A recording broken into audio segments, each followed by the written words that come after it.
All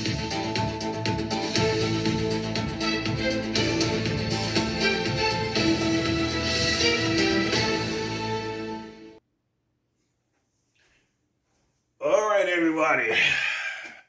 As you know, Saxman is on Facebook jail. So I can't do my lives for at least another 24 days. I believe it's 24 days, 23 days, something like that. So all I can do is just do my uploads like this, upload them to YouTube. Hopefully you guys will go over and watch them until I can be able to get back on Facebook Live. Hopefully that'll be real soon, next 24 days, 23 days, whatever. I got some videos that I want you to look at. These videos are showing other people's perspective of the Black Lives Matter movement, the politics, and I know a lot of you out there don't like Candace Owens. I like Candace Owens. A lot of stuff she says, I agree with and I believe in, because I believe in the strength of the black people, that we're not as weak as the leftists or the Democrats are trying to make us out to be. I believe as a people, we are strong. And she's trying to say, just because you're black and the Democrat says you're a victim, you don't have to be a victim. You don't have to be socially involved in this movement of we want everything, white people control us, we got no control, we need the Democrats to control us. You don't have to be like that. There's a lot of people out here that's doing great, people of color that's doing great that don't follow that. So if you can see other people doing great, that's black people, why you can't? And that's all she's trying to say. Don't fall for that. So I got videos of that. I got videos of other people talking about the social justices and the crime rates. I want you to look at the videos and pay attention. And like I always say, but first, I want you to listen to some news from my boy David Warner. He got some news for you. I want you to pay attention to this news real quick. Oh, did I do wrong? Did I do it wrong? Did I do it again? I did it again. Did it again. I did it again. I be screwing up. I told you I need me an intern. News. A shooting in an apartment complex in Cleveland Thursday morning left several people, including a 15-year-old boy, hurt and one person dead. According to Cleveland police, it happened in the 7400 block of Garden Valley Avenue around 2:35 a.m. Officers responded to the location after receiving reports of multiple people injured in a shooting. Once on scene, officers located a 20-year-old man who had been shot in the abdomen. He administered first aid until EMS arrived. He was then taken to a nearby hospital and later died. A 23-year-old man also sustained a gunshot wound to the shoulder, and a 15-year-old boy was shot in the wrist, police said. 6 other people who were at the scene were not injured. Authorities said that a preliminary investigation indicates that 2 people who were outside fired shots at an apartment where all 9 people were inside. Anyone with information about the shooting is asked to call Cleveland police.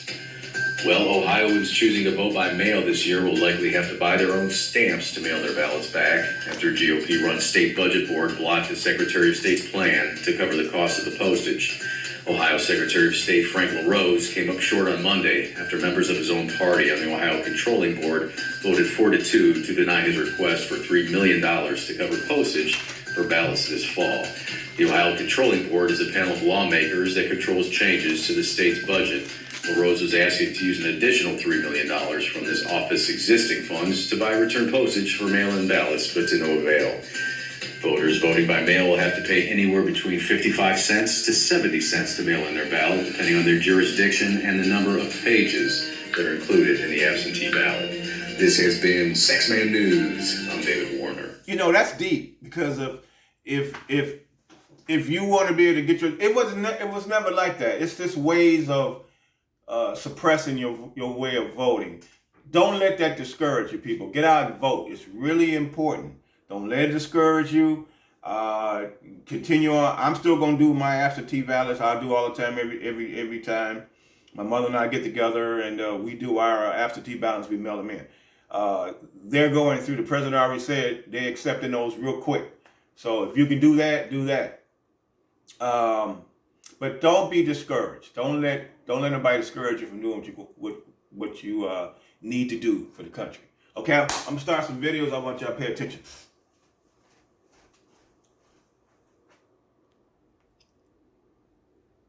I think is enlightening. The NYPD is revealing new mugshots for a group of protesters suspected of smashing and graffitiing these storefront windows during a new African Black Panther Party rally in New York City.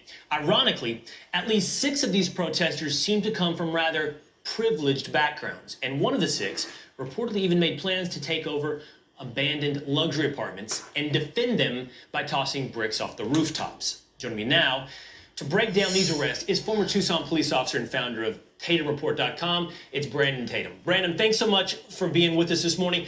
If we can, let's walk through a few of these protesters. Let's look at who they are, what they have done, and the backgrounds from which they come, and maybe we can get some insight into what's going on with these protests. Together, Brandon, let's take a look. This is first Clara Kraber. She's 20. She's from the Upper East Side of New York. She's the daughter of an architect and child psychiatrist. In addition to their multi-million-dollar apartment in New York, they have a second home in Connecticut, and she was arrested on felony rioting and misdemeanor graffiti charges. So, Brandon, what does that have to do with improving Black lives? Well, it has absolutely zero to do with improving Black lives, has nothing to do with police brutality, and has almost everything to do with parents not teaching their children about responsibility. I mean, there's no way in the world that you come from that much wealth and that much privilege, and you're going to sit up here and get arrested for protesting and burning stuff. It really makes no sense. People have to understand this. When you have wealth, somebody worked hard to get to that point, and we're not translating that well to the next generation of these communists who want to destroy everything and think everything should be free. Now, let's take another look, see if Clara was alone. Here's Elliot Russaw. He is 20 years old, the son of a best-selling comic book writer. He was also arrested, this time on felony riot charges. Surely, Brandon, that was for the rise in crime rates in New York City, you know, the fact that several young Black children, some under the age of 1, have been killed in shootings. Surely that's what Elliot was protesting, right?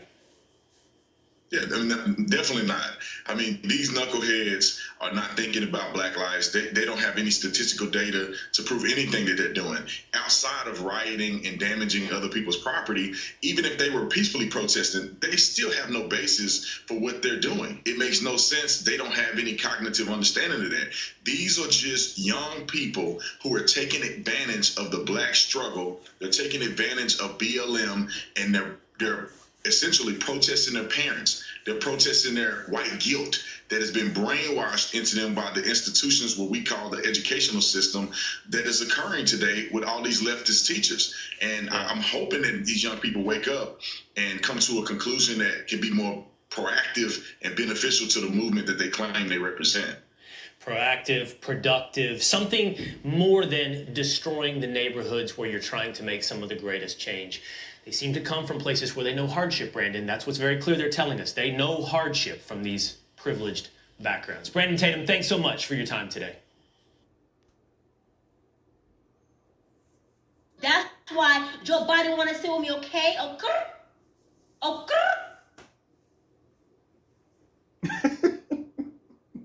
For those of you that are unaware, there is a growing group of white people in this country who have accepted the ridiculous notion that being born white automatically registers them as a social offender. They try to right the sin of their complexion by running around social media yelling at other white people for stating their opinions. For example, if white man A comments on Facebook, "I don't think players should kneel for the national anthem," then guilty white man B swoops in like, "You can't comment, you don't have melanin in your skin." Really? This is a trend that needs to die. Why on earth wouldn't a white person be able to give his opinion just because he doesn't look like the subject of the story? To all of you white people that are out there pretending to be so down with the cause that you're willing to throw hate to your own race, please stop. It is the cheapest form of altruism ever. It's you trying to use Black people as a prop to feel morally superior to your peers. What is your take on the reaction that we've seen nationwide to Ahmaud Arbery's case? It is just standard, two elements. Standard, the media being propagandists, and trying to manufacture and sell a story in a way that it does not need to be sold. And Standard, the Black community, taking the bait. You know, I mean, it is hook, line, and sinker every single time in the Black community. There's never a pause to collect your thoughts. There's never a pause to wait. Just simply wait a couple of seconds for more information to come out. It's a little bit of brainwashing because there are no Black people living today that have lived through times where, you know, Black Americans are getting lynched, can't walk down the street and, you know, can't step out of their homes.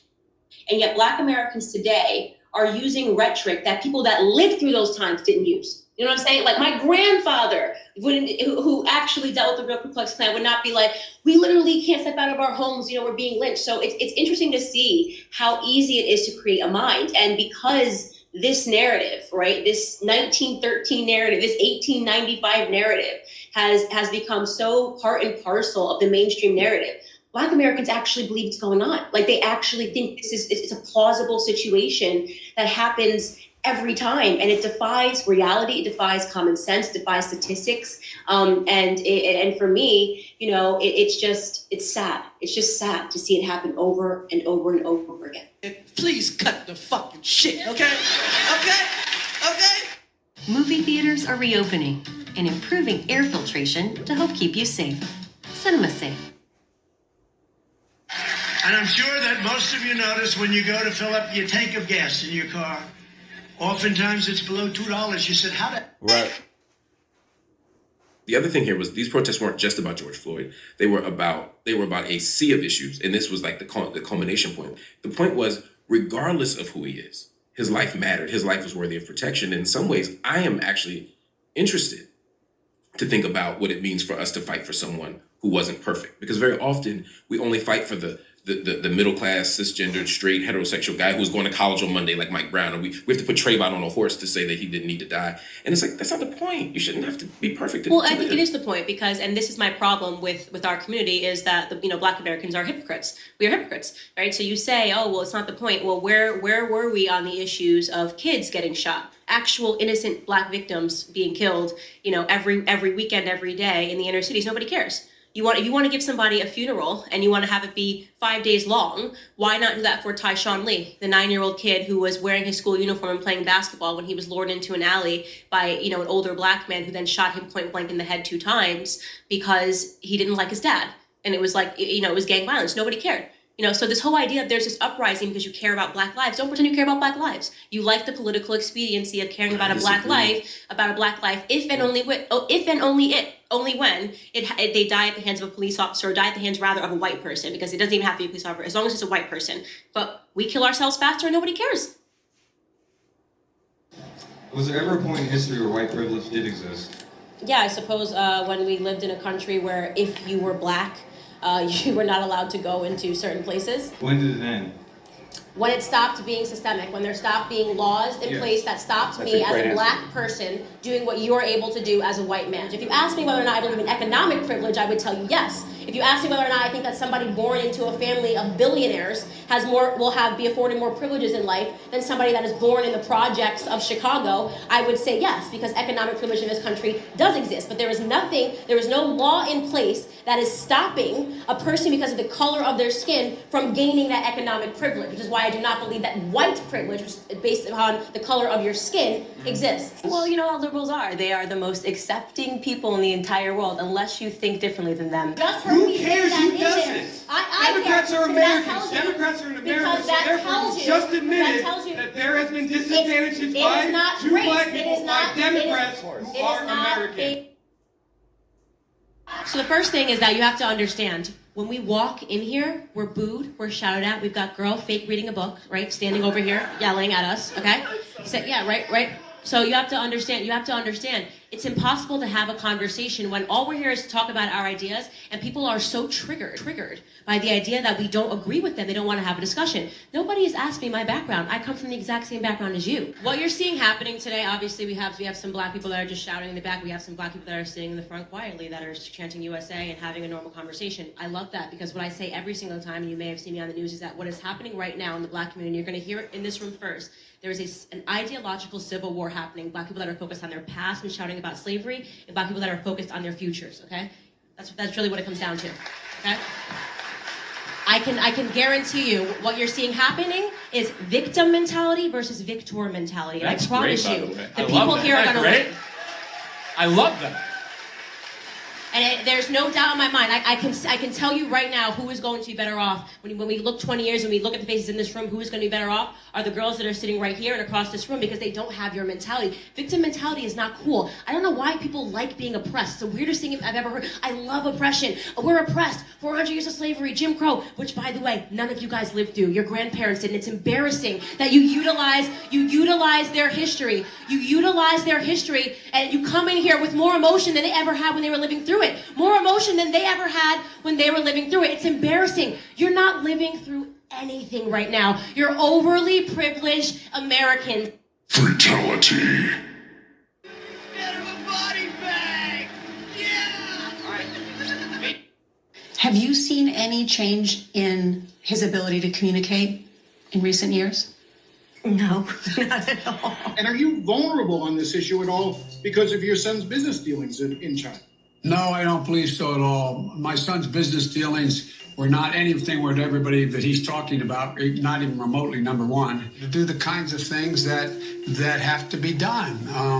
There's during World War II, where Roosevelt came up with a thing that was totally different than he called the World War II. He had the War Production Board. Back in the 30s, we had the first breakthrough in terms of having union movement to be able to move. The way China will respond is when we gather the rest of the world that in fact engages in open trade and making sure that we're in a position that the world that we deal with WHO the right way. That in fact. That's when things begin to change. That's when China's behavior is going to change. To avoid those very high numbers, we have to do at least several things. One, we have to depend on what the president's going to do right now. And first of all, he has to wait till the cases before anything happens. Look, the whole idea is he's got to get in place things that were shortages of. The case where we cannot let this. We've never allowed any crisis from the Civil War straight through to the pandemic of 17, all the way around 16. We have never let our democracy take second fiddle. We can both have a democracy and elections and at the same time correct the public health. I'm so forward-looking to have an opportunity to sit with the president or stand with the president in debates. There's going to be plenty of time not to let American lives and the U.S. economy on the world hang on. His confidence, quote, the Chinese word. And we gotta, it's just, but you gotta, we gotta reassure, look, here, my message to everybody I talk to, the rapidly rising. Just want to be your president. And with. Your president. With, I don't know. He can't put together a cognitive thought. I am very willing to let the American public judge my physical and mental as well as my mental fitness. That's gonna be you want him to be your president. Way to go. What always amazes me is that we're considered so controversial when we come onto these liberal campuses because we're saying what? I'm sitting up here saying that I believe in the black community, that they can do it without government handouts, that they are not victims, and they're boycotting me. It's amazing what the left has really done a number on the consciousness of black people, where you can sit in a room and say, you're amazing, you can do it without government handouts, you can start your own businesses, you're going to be great, and they say, no, I want to remain a victim. I genuinely don't understand it. It makes no sense. Why would you want to be a victim? We're up here advocating for less government. We're saying that they're giving you handouts and they're pretending to help, but they're actually hurting you in the long run, and we're providing you with empirical data to take a look at. It's like, wake up, man. I just have to say that I object strenuously to your use of the word hilarious. To me, this feels a lot like your reaction to being named in one of these manifestos. Now, you're of course not responsible for the words of somebody writing that document, but I do think that laughing at it is a real problem, because these are real families that are impacted by this violence. Every 4 years you bring up race, and you knew exactly what I meant when I said hilarious, and you just tried to do live what the media does all the time to Republicans, to our president, and to conservatives, which you tried to manipulate what I said to fit your narrative, okay? I was not referring to the subject matter that is hilarious. I said it's hilarious that we are sitting in this room today and I've got 2 doctors and a missus and nobody can give us real numbers that we can respond to so we can assess how big of a threat this is. Right. Because you know that it is not as big of a threat as you are trying to make it out to be so that you can manipulate. And the audacity of you to bring up the Christchurch shooting manifesto and make it seem as if I laughed at people that were slaughtered by a homicidal maniac is, in my opinion, absolutely despicable. And I think that we should be above that. To try to assign reality or any meaning to a homicidal maniac writing a manifesto, which, by the way, let the record show, also stated Spyro the Dragon, the child's cartoon, as a source of inspiration. He also cited Nelson Mandela as a source of information. I don't think that Nelson Mandela has inspired mosque shootings. You can correct me if you think I'm wrong. You would rather assign meaning to a homicidal maniac than to actually address the things that I said today that are actually harming Black America. Number 1, father absence. Number 2, the education system and the illiteracy rate. Illegal immigration ranks high, abortion ranks high, white supremacy and white nationalism, if I had to make a list again of 100 things, would not be on it. This hearing, in my opinion, is a farce, and it is ironic that you're sitting here and you're having 3 Caucasian people testify and tell you what their expertise are. Do I know what my expertise are? Black in America. I've been Black in America my whole life, all 30 years, and I can tell you that you guys have done the exact same thing every 4 years ahead of an election cycle, and it needs to stop. That's right. Put him to sleep. 1 naturally powerful cough drop, 3 times the cool natural menthol. Ricola Cool Relief. Oh, commercial.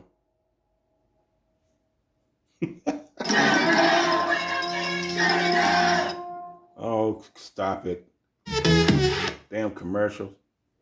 You know, I would say what the left has realized is that race is sort of represents an Achilles heel in America, meaning that they know that they stroke this one issue because they've done such a good job of programming people to believe that it's still ever present, and it's not. It's just not. That they can inspire riots, they can inspire protests, and they can inspire upheaval, and that's what they want ahead of an election cycle. Somehow they're pinning all of the stuff in the back of conservatives. It makes no sense. And you have corporations that are capitulating to this ridiculous narrative, and it just becomes a way for them to seize control and can seize power by reducing Black Americans to emotional toddlers, and that's what we're seeing. We're seeing a toddler response to things, not waiting to get more information, just saying Black versus white, and it's remarkable if you look at the actual headlines, right? We know that you're more likely as a white person to be killed by a Black person than the other way around. But when a white person is killed by a Black person, the headline doesn't mention race, right? It's 5-year-old got shot by a man in Chicago. But the second that they can look at the race and say, oh, look, a white person did something bad to a Black person, the media just completely gets in on that and just race. And again, I think it's just a tool of manipulation, because if you can get somebody to react emotionally and not rationally, you can control them. They're yours. As a Black American, as an American, period, we couldn't be living in a more privileged time.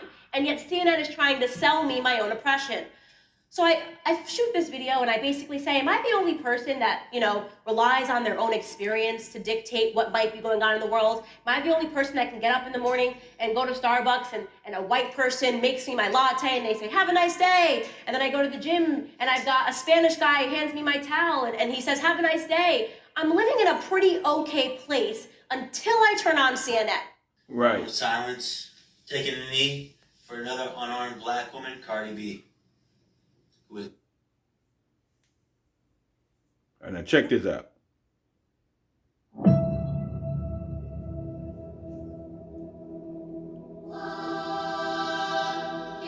Not that. They do it for Black people, right? Black Lives Matter. Black Lives Matter. But you want to defund the police for Black people. You're lying. No, we're not standing with Black Lives Matter. We want our police. Refund our police. Refund our police. Y'all don't care about Black lives. Get the pay. Y'all don't care about Black lives. Refund the police. Refund the police. They say Black Lives Matter. They say Black Lives Matter, right?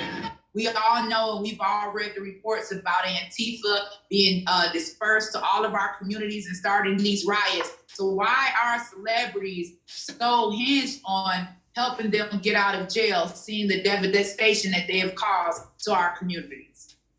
So I keep getting the same question. Gilly, you always giving up game. Why you don't get no game on Black Lives Matter? Because I don't get to that shit, nigga. All lives matter, nigga. I don't give a fuck if you white, black, blue, purple, brown, tangerine.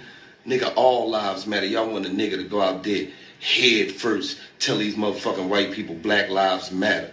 But my motherfucking black life didn't matter to the nigga that tried to execute me, to the nigga that shot me in my motherfucking wrist, stomach, and my foot, the nigga that tried to have my mama singing It's So Hard to Say Goodbye.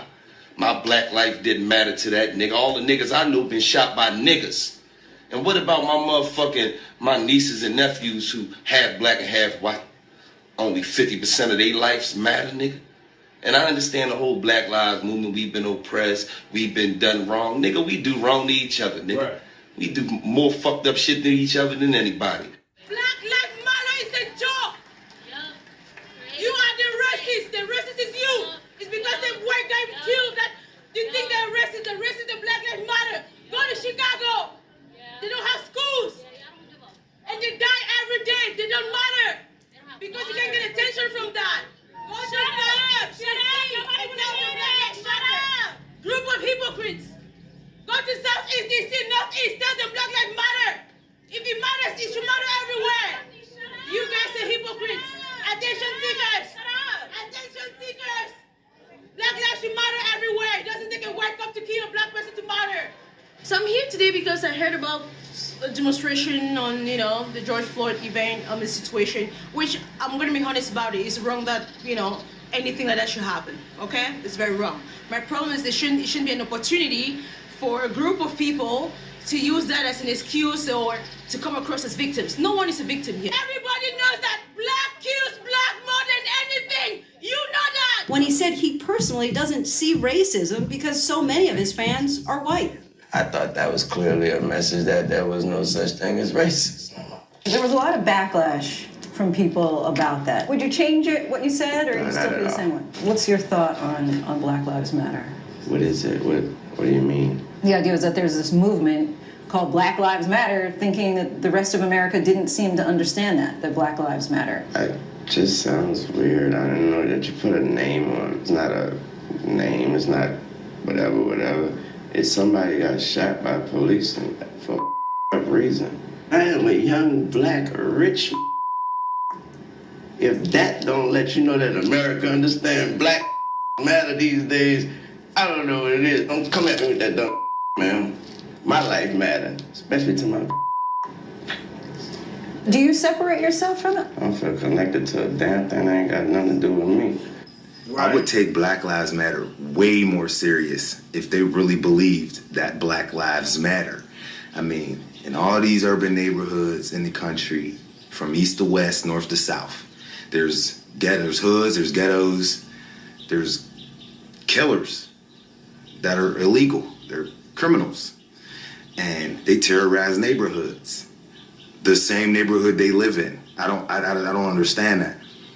So black people are black people's biggest threat, not cops and not white people. Right.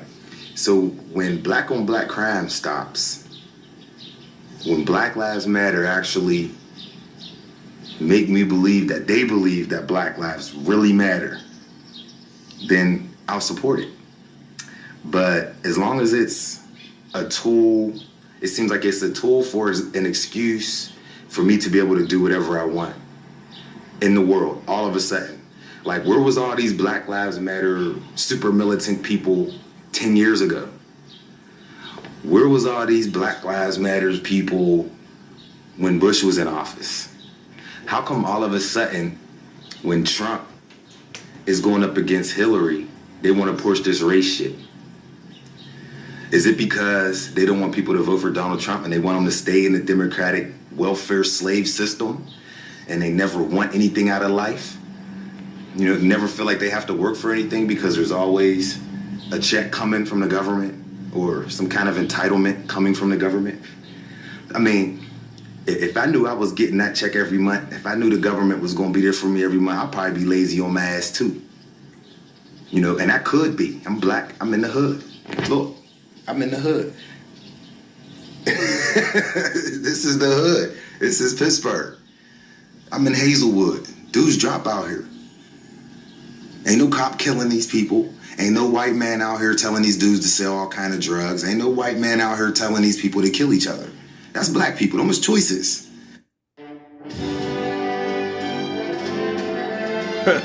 Commercial. You're lying. I swear you're not lying. I'm lying a little bit. I'm a producer. That's what I do. And I will. That's a good one. But I'm not begging to be accepted or acknowledged. I don't want that. At minimum, I want you the hell out of my way. And if that was what the bulk of the conversation was about, maybe I'd be on board. But that's not what it is. It's oh man, we're tired of this oppression, Mr. White Man. Please stop beating us, but also include us. What the fuck? No. That's what the movement is centered around. They don't want to admit that, but that's when you look at, just read the room. Look at what's going. Look at the corporate entities and what they're saying, what they're going to do to combat it. It's all about being help. We're going to help you. And this is why the movement is centered around two different people. That's part of that. Black folk, pity. I don't even want to call it self-loathing. That's not really what it is. But it's like this pitiful garbage, right? It's like, woe is me. I can't do nothing. I need help.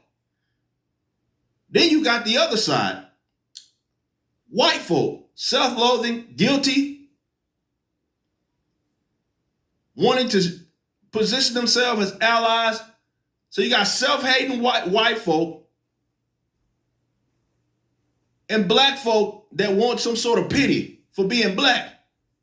That's the two large blocks of this movement. Right. I don't support that. Why would I march alongside these just because they properly identified the problem? I've been talking about this problem long before it was trendy. And when this dies down, I'm going to still be talking about it. I'm not with, and again, going back, this is when I talk about those two blocks of leftists, which is all this movement is, a very leftist movement. Those two blocks of those guys sit here and can't differentiate from myself and Candace Owens. In the event I don't agree with them, it's, well, you are like Candace. Anybody that knows me knows I'm not economically like Candace. I'm not philosophically like Candace Owens or anything like that. I might not hate her to the degree that you guys, I don't worry about any of that. With you guys all being here right now, you see the topic says, Black Lives Matter. When? If you are a white person in here and you have, I'm serious. I want you to be able to just completely be real about this stuff. Because when I look at this from a different perspective, it's almost like everything is being shifted to where things are coming to the point to where it's about to be racist against y'all. Y'all see what I'm getting at? It seemed like people don't even understand that it's almost turning black people racist. Black Lives Matter, as if we the only thing that does. Like I said, I know it's going to make a lot of my counterparts mad because I know here's the thing. People going, no, but see, what you don't need is that no. The question that I have in here, it says Black Lives Matter. When? When does Black Lives Matter? Because I'm confused. And what makes the Black lives so much more important than all other lives? Because that's what it seems like is happening. You making Black lives seem like it's way more important than anybody else's life. You seem like Black, now it's almost people wear the fact that but they wear it with pride now. Not saying that being Black, you shouldn't be, like James Brown said, you Black and you proud. Not saying that you shouldn't be proud to be Black, but it shouldn't be a thing to where you are in a standpoint to where you feel like you are the only thing that matters. But white privilege is not a real thing, because if it was, I could not have ever been successful because I'm black. People like Ben Carson could not be successful because they're black. And if anybody has an excuse for why they can't make it, it would be somebody like Ben Carson that literally started from the bottom. And he went from being in a low-income neighborhood to being a brain surgeon. Only in America does that happen. And only in America do we have the opportunities to rise to the top like none other. So before we blame other people and say, well, that's just your white privilege talking, and you don't understand real struggle, remember this. America is about honoring God and country and working hard. That's the key to getting to the top. That's the key to success. The difference is a financial status, not a racial one.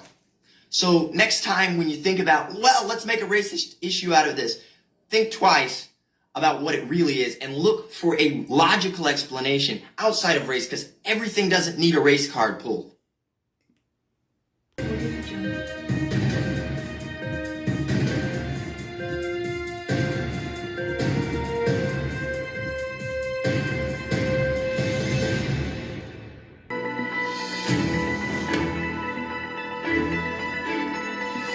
I hope you guys enjoyed those videos. I put them up because every time I say those words that you witness on the video, when I say them on my show, I get attacked. Always by black people. I don't ever get attacked by white folks. White folks understand what I'm talking about. But black people attack me all the time. So I figure, well, I'll do it. I'll let other people speak for me. So if you want to attack anybody, attack those that you see on the video. You ain't got to attack Saxman. I just want to get my point out about someone else is saying. So understand where it's coming from. Let's listen to some more news from David Warner. Oh, let me do this. These detectives are investigating the death of a 23-year-old woman. Oh, let's do this. This is Saxman News. Akron police detectives are investigating the death of a 23-year-old woman who was shot Wednesday night. According to police, the shooting happened in the 500 block of Hoyt Avenue. Authorities said it appears the woman was in an altercation with another person and she was shot in the torso. She was transported to an Akron hospital, but later succumbed to her injuries. The name has not yet been released, no arrests have been made, and the matter remains under investigation. Well, an 18-year-old was indicted for the murder of Cleveland Police Detective James Skirnovitz. Prosecutors said David McDaniel, aged 18, and two juveniles fired multiple shots into the detective's car. Wait a minute, we talked about that, right? This is Saxman News. I think it's this one. A shooting in an apartment complex in Cleveland Thursday morning left several people, including a 15-year-old boy hurt and one person dead. According to Cleveland police, it happened in the 7400 block of Garden Valley Avenue around 2:35 a.m. Officers responded to the location after receiving reports of multiple people injured in a shooting. Once on scene, officers located a 20-year-old man who had been shot in the abdomen. He administered first aid until EMS arrived. He was then taken to a nearby hospital and later died. A 23-year-old man also sustained a gunshot wound to the shoulder, and a 15-year-old boy was shot in the wrist, police said. 6 other people who were at the scene were not injured. Authorities said that a preliminary investigation indicates that 2 people who were outside fired shots at an apartment where all 9 people were inside. Anyone with information about the shooting is asked to call Cleveland police. Well, Ohioans choosing to vote by mail this year will likely have... Wait a minute, didn't we just hear that news too? Wait a minute, did I have him do both? I think I had him do both. This is Saxman News. Akron police detectives are investigating the death of a 23-year-old woman who was shot Wednesday night. According to police, the shooting happened in the 500 block of Hoyt Avenue. Authorities said it appears the woman was in an altercation with another person and she was shot in the torso. She was transported to an Akron hospital, but later succumbed to her injuries. The name has not yet been released, no arrests have been made, and the matter remains under investigation. Well, an 18-year-old was indicted for the murder of Cleveland Police Detective James Skirnovitz. Prosecutors said David McDaniel, aged 18, and 2 juveniles fired multiple shots into the detective's car, which was parked in a lot near West 65th Street in Cleveland. The suspects fled while the vehicle crashed into a nearby playground. McDaniel, the 17-year-old, and the 15-year-old minors were also arrested in the following days. McDaniel was indicted on charges of aggravated murder, 2 counts of murder, aggravated robbery, felonious assault, and 1 count of tampering with evidence. is being held on a $3 million bond and is scheduled for arraignment on Tuesday. The juveniles face charges including aggravated murder, aggravated robbery, and felonious assault. In addition, 24-year-old Brittany Cremins and Antonio Darby were charged with obstructing justice and tampering with evidence in the case. Prosecutors said they lied about their roles to law enforcement and helped dispose of their suspected murder weapons. This has been Saxman News. I'm David Warner. Thank you, Dave. I appreciate that. That was terrific. I'm tripping because I'm wondering, with all this Black Lives Matter crap going on and black people steady out here killing black people, no one's protesting, no one's bringing none of this up except Saxman. Saxman News is bringing it out. Where's Black Lives Matter news? Why aren't they talking about this? Why aren't they going after the shooters and the killers? Why aren't they trying to find the people that's committing these murders? A lot of murders in Chicago has gone, I think 80%, 83% of the murders in Chicago is still gone unsolved. Why isn't the neighborhood or the people in the neighborhood getting together to try to help the police locate the murderers? Because it's just business as usual in the black community. I just don't understand it. It's okay to kill each other and it's whatever, you throw your shoulders up. But the moment a cop look at you, you want to go crazy and hold up signs and burn down neighborhoods and stuff. That's why I just can't follow Black Lives Matter. A lot of people say the same thing. We can't follow a movement that's fake. It's fake. Point blank, fake. I can't get with it. Can't do it. Can't do it, can't do it, can't do it, can't do it. Well, this is your boy Saxman. I'm going to end the show so I can eat dinner. I want you to understand, I'm not against black people. I just want to bring accountability to everyone. You want police to be accountable. You want white people to be accountable. I want black people to be accountable too. I want the whole world to be accountable. I want everybody to be accountable for what they do. Okay? Just not one side. So I just want you to understand that. Subscribe to my show. Go on YouTube. Check out my videos. The Saxman Russaw Show. Hit the subscribe button, hit the like button, the thumbs up or the thumbs down. It don't matter. But I get all these views, and I get very little thumbs up. If you don't like it, hit the thumbs down. Let me know that you're interested. You watch me. Go to my other channel, Saxman Russaw on duty. Get to see what I do when I'm on the job. Same thing. Hit the thumbs up, hit the thumbs down. Subscribe. Share my video, like my video, send it out there. Let everybody know what's going on. Support your boy on Cash App under the Cash App sign, Saxman Russaw. Donate. Help your boy out. This is your boy Sax. Love you all. Take care of yourselves.